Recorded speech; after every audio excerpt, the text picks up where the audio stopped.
Om Shanti. Spark audio book का नाम है विश्व नाटक के गुह्य राज, पार्ट 26।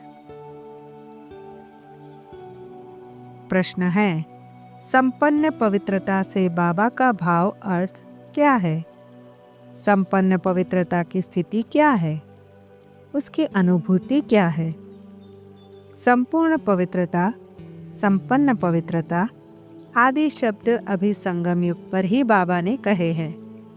देवताओं की महिमा सर्वगुण संपन्न अहिंसा परमो धर्म देवी देवता धर्म कहते हैं, परंतु संपूर्ण पवित्रता या संपन्न पवित्रता शब्द प्रयोग नहीं करते हैं, जिससे सिद्ध है कि अभी की पवित्रता देवताओं की पवित्रता से भी श्रेष्ठ है। अभी ही पवित्र बनकर फरिश्ता बनते हैं, चढ़ती कला में जाते हैं। अभी की पवित्रता में ज्ञान, गुण, शक्तियाँ, सुख, शांति, आनंद सब समाया हुआ है। इसलिए फरिश्ते देवताओं से भी उच्च है। जब देवता बनते हैं तो वहीं से ही देहभान आरंभ हो जाता है, जिससे गिरती कला आरंभ हो जाती है। देवताएं भी शादी करते हैं, बच्चों को जन्म देते हैं। भले ही वे विकार से जन्म नहीं देते हैं, परंतु दैहिक आकर्षण तो जरूर होता ही है, जिसके आधार पर ही शादी आदि करते हैं। परंतु उनके जीवन में आत्मिक शक्ति होने के कारण इंद्रियों पर शासन होता है, जिससे प्रकृति उनकी दासी होती है और सुख के अनंत साधन प्राप्त होते हैं। परंतु ज्ञान और आनंद उनके जीवन में नहीं होता है। ज्ञान और आनंद संगम युग की ही प्राप्ति है, जिसके कारण ही आत्मा की चढ़ती कला है। देवताएं भले ही स्वाभाविक देही अभिमानी होते हैं, परंतु वे एक दूसरे को आत्मा रूप में भी नहीं देखते हैं, क्योंकि आत्मा का यथार्थ ज्ञान तो रहता नहीं है। उनकी स्वाभाविक आत्मिक स्थिति होती है। इन सब बातों पर विचार करें तो संपन्न पवित्रता संगम युग की विशेष प्राप्ति है, क्योंकि इसमें ज्ञान, गुण, शक्तियाँ, आनंद सब समाया हुआ है। जब हम अपने यथार्थ आत्मिक स्वरूप में स्थित होते हैं तो ये सब अनुभव आत्मा को होता है। संपूर्णता, संपन्नता बाप का वर्षा है, और यथार्थ में बाप अभी मिला है तो बाप का वर्षा भी अभी ही मिलना चाहिए। सत्युग का वर्षा तो इस संगम युग के वर्षे का प्रतिफल है। जब आत्मा इस ईश्वरीय ज्ञान, गुण, शक्तियों के साथ देह में रहते, देह से न्यारी बाप समान अव्यक्त स्थिति धारण करती है, तो देव दुर्लभ परमानंद का अनुभव करती है, जो अब के सिवाय त्रिलोक और त्रिकाल में कहाँ भी अनुभव नहीं हो सकता। इसका अनुभव परमात्मा हर आत्मा को वर्षे के रूप में कराता है, जिसको दीर्घकाल और सदाकाल बनाना हर आत्मा का अपना पुरुषार्थ है। यही संपूर्ण और संपन्न पवित्रता की यथार्थ अनुभूति है। बाप का हाथ सदा हमारे सिर पर है और बाप हमारे साथ है।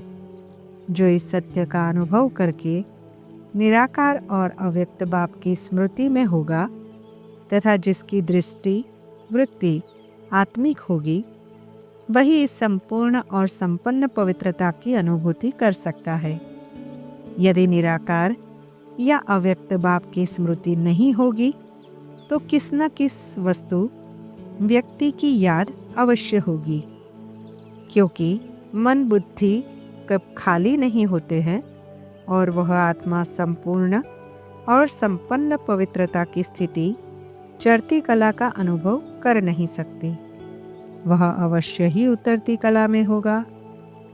फरिश्ता स्थिति ही संपन्न और संपूर्ण स्थिति है, संपूर्ण पवित्र स्थिति है, जो सतयुगी देवताओं से भी उच्च है। जब सूक्ष्म वतन में जाते, जैसे ब्रह्मा बाबा है, तब ही वह स्थिति सदाकाल होती है। परंतु यहाँ स्थूल वतन में जब आत्मिक स्थिति में आत्मा स्थित होती है, तो उस स्थिति का अनुभव करती है जिसको सदाकाल बनाने का पुरुषार्थ किया जाता है। आनंद, अतीन्द्रिय सुख, संपूर्ण और संपन्न पवित्रता वाला ही अनुभव कर सकता है। देवताओं के जीवन में सुख होगा, लेकिन आनंद संगम युग की प्राप्ति है। यही प्योरिटी सबसे श्रेष्ठ और सहज पब्लिसिटी है, और यही अंतिम पब्लिसिटी का रूप है जो अन्य कोई भी आत्माएं कर नहीं सकती। विश्व परिवर्तन के कार्य में सबसे पावरफुल पब्लिसिटी का साधन आप विशेष आत्माओं का यही है। अव्यक्तवाणी की डेट है 24 अप्रैल 1974। जैसे कर्मों की गहन गाई है, वैसे पवित्रता की परिभाषा भी अति गुह्य है। पवित्रता माया के अनेक विघ्नों से बचने की छत्रछाया है। पवित्रता को ही सुख शांति की जननी कहा जाता है। किसी भी कारण से दुख का जरा भी अनुभव होता है तो संपूर्ण पवित्रता की कमी है। अव्यक्तवाणी की डेट है 14 नवंबर 1987। अगला टॉपिक है ब्रह्मचर्य व्रत और ब्रह्मचारी जीवन का राज। धर्म की स्थापना और जीवन में दिव्य गुणों की धारणा के लिए ब्रह्मचर्य का पालन परमावश्यक है। जो भी परमात्मा के बच्चे बनते हैं, उनके लिए इस व्रत की धारणा परमावश्यक है।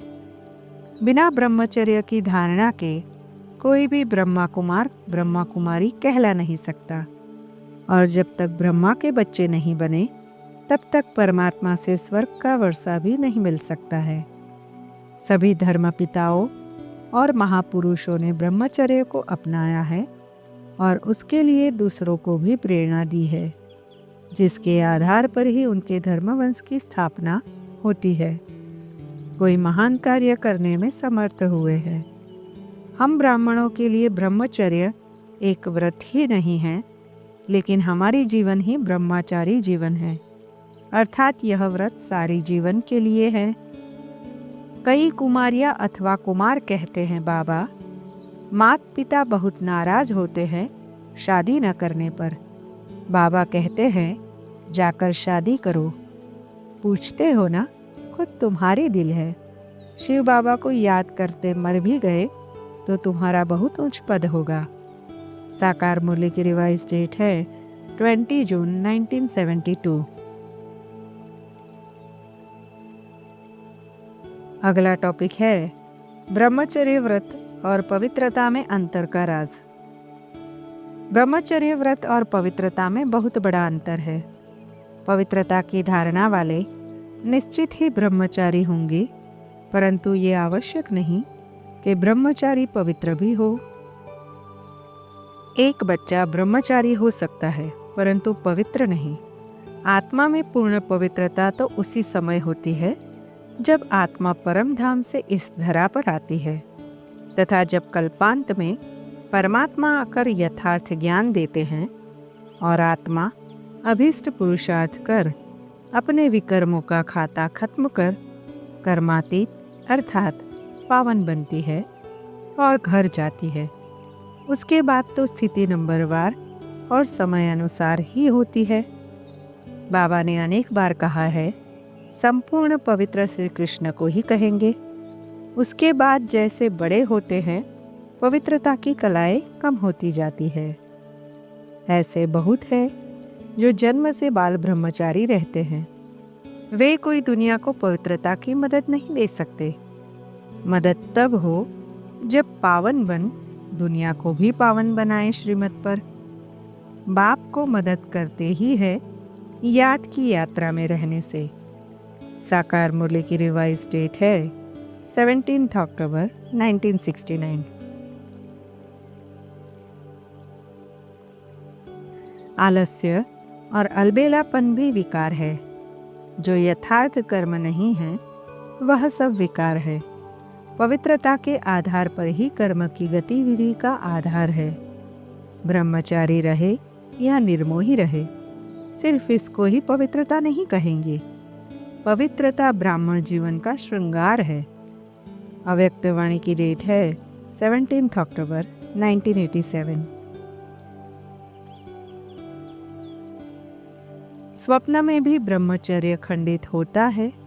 ईर्ष्या व आवेश के वश कर्म होता है, इसको भी पवित्रता का खंडन माना जाएगा।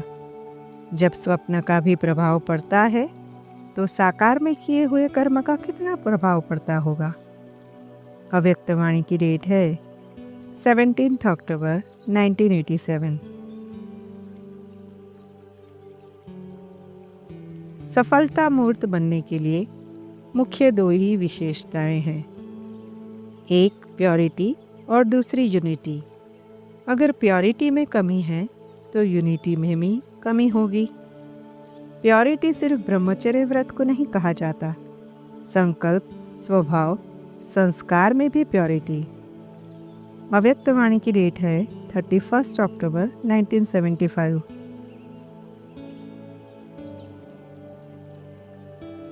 अगला टॉपिक है संगम युग की पवित्रता और उसका भक्ति मार्ग के पूज्य स्वरूप से संबंध का राज। जो आत्माएं संगम युग पर जितनी पवित्र बनती है वे उतने ही सतयुग में श्रेष्ठ पद के अधिकारी बनते हैं और भक्ति मार्ग में उतने ही पूज्य बनते हैं, क्योंकि अभी की पवित्रता की धारणा से ही स्वर्ग की प्रजा और भक्ति मार्ग के भक्त बनते हैं। पवित्रता अर्थात आत्मिक स्वरूप में स्थिति। आत्मिक स्वरूप की स्थिति में स्थित होने से ही आत्माएं हमारे जीवन से प्रेरणा लेते हैं। जो प्रेरणा लेकर धारणा करते वे प्रजा और जो उसकी महिमा मात्र करते हैं वे भक्त बन जाते हैं। इस विधि विधान का राज भी परमात्मा ने अभी बताया है। आप पूज्य आत्माएं संस्कार के लिए नई रोशनी हो। ब्राह्मण बनना अर्थात पूज्य बनना, क्योंकि ब्राह्मण सो देवता बनते हैं और देवताएं अर्थात पूजनीय। पूजनीय बनने का विशेष आधार पवित्रता के ऊपर है। जितना सर्व प्रकार की पवित्रता को अपनाते हो उतना ही सर्व प्रकार से पूजनीय बनते हैं। सर्व प्रकार की पवित्रता क्या है? हर संकल्प, बोल, कर्म में सर्वज्ञानी अज्ञानी आत्माओं के संबंध संपर्क में सदा पवित्र वृत्ति, दृष्टि, वाइब्रेशन सहज और स्वतः हो।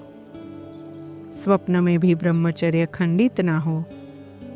क्रोध के अंश को भी पवित्रता का खंडन माना जाएगा। अव्यक्त वाणी की डेट है 17 अक्टूबर 1987। भक्त आप प्राप्ति स्वरूप आत्माओं का सुमिरन करते करते उसमें खो जाते हैं। वह अल्पकाल का अनुभव उन आत्माओं के लिए कितना न्यारा और प्यारा होता है, अर्थात लवलीन हो जाते हैं, क्योंकि आप आत्माएं बाप के स्नेह में सदा लवलीन रही है, प्राप्तियों में सदा खोई हुई रही है। अव्यक्त वाणी की डेट है 14 अक्टूबर 1987। अगला टॉपिक है स्वर्ग की स्थापना और स्वर्ग की राजधानी की स्थापना का राज।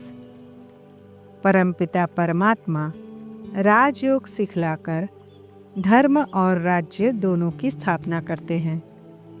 कलयुग के अंत में प्रायः सभी देशों में प्रजातंत्र अर्थात प्रजा का प्रजा पर राज्य हो गया है। जब ऐसी स्थिति हो जाती है तब परमात्मा आकर दैवीय राज्य की स्थापना करते हैं। दुनिया में तो राज्य की स्थापना के लिए अनेक प्रकार से रक्तपात होता है, परंतु परमात्मा जिस राज्य की स्थापना करते हैं वह किसी हिंसक लड़ाई या रक्तपात से नहीं स्थापना होती, वह राजयोग की पढ़ाई से स्थापन होती है। जो आत्माएं अपने तन मन धन से परमात्मा के इस दिव्य कर्तव्य में सहयोगी बनती है, राजयोग के सतत अभ्यास के कर्मेंद्रियों के राजा बनती है, सृष्टि चक्र के ज्ञान को धारण कर अन्य आत्माओं की सेवा करती है, वे आत्माएं ही नंबरवार पुरुषार्थ अनुसार अपनी त्याग, तपस्या, सेवा के फलस्वरूप सतयुग का राजभाग प्राप्त करती है, अर्थात राजा बनती है। बाबा ने कहा है, द्वापर कलयुग में राजा स्थूल धन का दान करने से बनते हैं और सतयुग त्रेता युग के राजाएं इस राजयोग की पढ़ाई और अविनाशी ज्ञान रत्नों के दान करने से बनते हैं। दैवी दुनिया में राज्य सत्ता और धर्म सत्ता एक के ही हाथ में होती है। अगला टॉपिक है स्वर्ग में उच्च पद पाने का राज। परमात्मा हमको स्वर्ग में राजपद पाने के लिए पढ़ा रहे हैं। जो अच्छी रीति पढ़ते अर्थात योग्य बनते और तन मन धन से जितना स्वर्ग की स्थापना में मददगार बनते, वे उस अनुसार ही वहाँ राजपद पाते हैं। नियम है, जो करेगा सो पाएगा, जो स्थापना करेगा वही पालना करेगा। स्वराज्य अधिकारी ही विश्व का राज्य अधिकारी बनेगा, क्योंकि स्वराज्य अधिकारी अर्थात स्वस्थिति वाला ही दूसरों को स्वस्थिति का अनुभव कराकर सच्ची सेवा कर स्वर्ग के योग्य बना सकता है। जो यहाँ दूसरों की सेवा करता, वे ही वहाँ उसकी प्रजा में आते हैं और उसको राजा मानते हैं। याद से पावन हो जाएंगे, परंतु पद भी पाना है। पावन तो मोचरा खाकर भी सबको होना ही है, परंतु बाप आए हैं विश्व का मालिक बनाने। पढ़ाई अच्छी रीति पढ़ना है। बाप कहते हैं, देह सहित जो कुछ देखते हो उस सबको भूल जाओ, सिवाय एक शिव बाबा के और कुछ भी याद न आए। साकार मूल्य की रिवाइज डेट है 19 अगस्त 2004। तुम बच्चे सभी को पैगाम दो, टीचर बनकर औरों को भी समझाओ। जो टीचर नहीं बनते उनका पद कम होगा। टीचर बनने बगैर किसकी आशीर्वाद कैसे मिलेगी। साकार मूल्य की रिवाइज डेट है 6 दिसंबर 1968।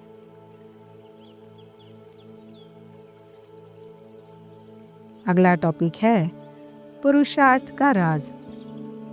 पुरुषार्थ शब्द का अर्थ क्या करते हो? इस रथ में रहते अपने को पुरुष अर्थात आत्मा समझकर चलो, इसको कहते हैं पुरुषार्थी। ऐसा पुरुषार्थी कब हार नहीं खा सकता। पुरुषार्थहीन हो जाते हैं तब हार होती है। शव को देखने से शिव को भूल जाते हैं। अव्यक्तवाणी की डेट है 3 मई 1972।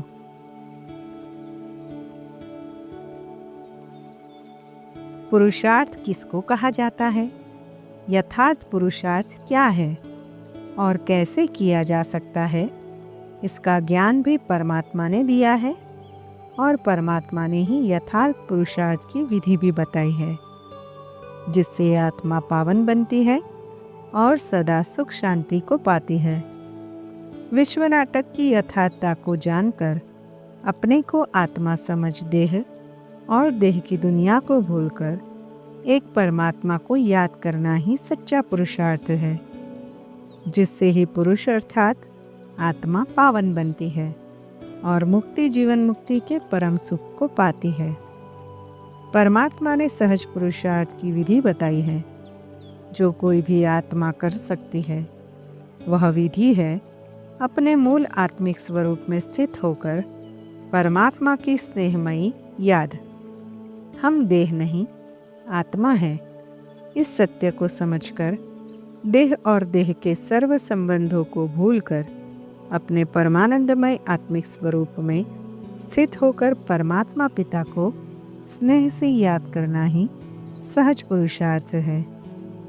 ये वैरायटी ड्रामा है। इसमें हर आत्मा का पार्ट अलग अलग है, इसलिए पुरुषार्थ भी हर एक का नंबरवार होता है। मूल पुरुषार्थ है इस विश्व नाटक की यथार्थता को जानकर अपने को आत्मा समझ अपने आत्मिक स्वरूप में स्थित होना। फिर बाप की याद स्वतः आएगी, जिससे देह और देह की दुनिया स्वतः भूल जाएगी। ब्रह्मचार्य की धारणा स्वतः होगी। सर्व के प्रति आत्मिक दृष्टि स्वतः रहेगी। आत्मा एक स्वतंत्र सत्ता है, इसलिए आध्यात्मिक उन्नति के लिए हर आत्मा स्वतंत्र है और उसका व्यक्तिगत पुरुषार्थ है, क्योंकि आध्यात्मिक पुरुषार्थ और पुरुषार्थ का आधार है नष्टो मोह स्मृति स्वरूप। इसमें न कोई आत्मा किसका साधक है और ना ही बाधक। स्वर्ग नई दुनिया की स्थापना में आत्माओं का संगठित पुरुषार्थ होता है, परंतु परमात्मा और प्रकृति नियमानुसार कर्म और फल का अटल विधान है। अर्थात जो आत्मा अपने तन मन धन से नए विश्व की रचना में जितना और जैसा सहयोग करता है, उस अनुसार उसको फल अवश्य मिलता है। इसलिए ज्ञानी पुरुष कब राग द्वेष के वशीभूत नहीं होते हैं। देह में रहते देह से न्यारी आत्मिक स्वरूप की स्थिति सर्व दुखों से मुक्त, सर्व सुखों से संपन्न, सर्वश्रेष्ठ स्थिति है। जिस स्थिति में आत्मा कर्मभोग के होते भी कर्मभोग की वेदना से मुक्त अनुभव करती है, उस स्थिति के लिए दृढ़ संकल्प और सतत अभ्यास की साधना आवश्यकता है। जिस साधना में कोई भी व्यक्ति साधक या बाधक बन नहीं सकता। इसलिए आत्मा को किससे राग द्वेष भय चिंता संकल्प विकल्प की आवश्यकता नहीं है। Safety first. सेफ्टी क्या है? याद की यात्रा से तुम बहुत सेफ रहते हो। मूल बात है यह एक बाप ही विदेही है। वह तुम बच्चों को कहते हैं तुमको ही विदेही बनना है। मैं आया हूँ तुमको विदेही बनाने। बाप तो शिक्षा देते रहेंगे, भर ड्रामा भी कहते रहेंगे। ड्रामा अनुसार पुरुषार्थ बिल्कुल ठीक ही चल रहा है, फिर आगे के लिए भी समझाते रहेंगे। साकार मूल्य की रिवाइज डेट है 27 सितंबर 2004। बच्चे, पहले पहले यह प्रैक्टिस करो कि हम आत्मा है, न कि शरीर। जब अपने को आत्मा समझेंगे तभी परमपिता परमात्मा को याद कर सकेंगे। जब ये प्रैक्टिस पक्की होगी कि मैं आत्मा हूँ, तभी रूहानी बाप की याद ठहरेगी। साकार मुरली की रिवाइज डेट है 19 अक्टूबर 2004। अपने को पक्का पक्का आत्मा समझेंगे तब बाप भी पक्का याद रहेगा। देहाभिमान होगा तो बाप को याद कर नहीं सकेंगे। यह देही अभिमानी बनने की शिक्षा बाप अभी ही देते हैं। सतयुग में ये शिक्षा नहीं मिलती है। साकार मूल्य की रिवाइज डेट है 19 अक्टूबर 2004। विकार भी अधर्म है ना। सब अधर्मों का विनाश और एक आदि सनातन देवता धर्म की स्थापना करने मुझे आना पड़ता है। भारत में जब सतयुग था तो एक ही धर्म था, वही धर्म फिर अधर्म बनता है। जो जितना पुरुषार्थ करेंगे उतना उच्च पद पाएंगे। अपने को आत्मा निश्चय करना है। साकार मूल्य की रिवाइज डेट है 1 सितंबर 2004।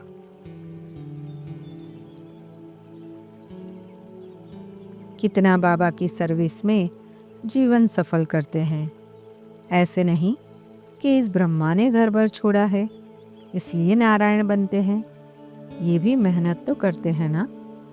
तुम बच्चों में जिसने जितना ज्ञान उठाया है उस अनुसार ही सर्विस कर रहे हैं। मुख्य बात है ही गीता के भगवान की। यह बाबा भी पुरुषार्थी है। पुरुषार्थ कराने वाला तो बाप है। साकार मूल्य की रिवाइज डेट है 25 अक्टूबर 2004। जैसे इस शरीर को लेने और छोड़ने का अनुभव सभी को है, वैसे ही जब चाहो तब शरीर का भान भूलकर बिल्कुल शरीर छोड़ अशरीरी बन जाना है। जब चाहो तब शरीर का आधार लेकर कर्म करना, उस अनुभव को अब बढ़ाना है। अव्यक्तवाणी की डेट है 22 जनवरी 1970। चरित्र को देखो और चेतन अर्थात विचित्र को देखो। अगर ये दो बातें देखो तो देह की आकर्षण जो न चाहते भी हुए भी खींच लेती है, वह दूर हो जाएगी। व्यक्त में होते भी अव्यक्त में रहोगे। यह पहला पाठ ही भूल जाएंगे तो फिर ट्रेनिंग क्या करेंगे। अव्यक्तवाणी की डेट है 18 सितंबर 1969। साक्षी दृष्टा होकर अपने को महीन रूप से स्व को चेक करो कि कहाँ ईश्वरीय प्रवृत्ति में सूक्ष्म में मैं और मेरापन तो नहीं छुपा हुआ है। अमृत वेले संगठित रूप में अब ऐसे सर्व आत्माओं को सर्व किरणें देने का अभ्यास करो। फिर जहाँ भी जाओ वहाँ यह अभ्यास समय को, स्वयं को और सर्व को मुक्त कर मुक्ति के पात्र बनाएगा।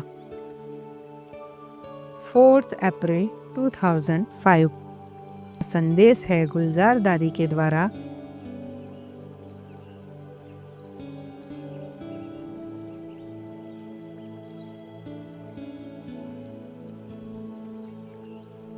ओम शांति।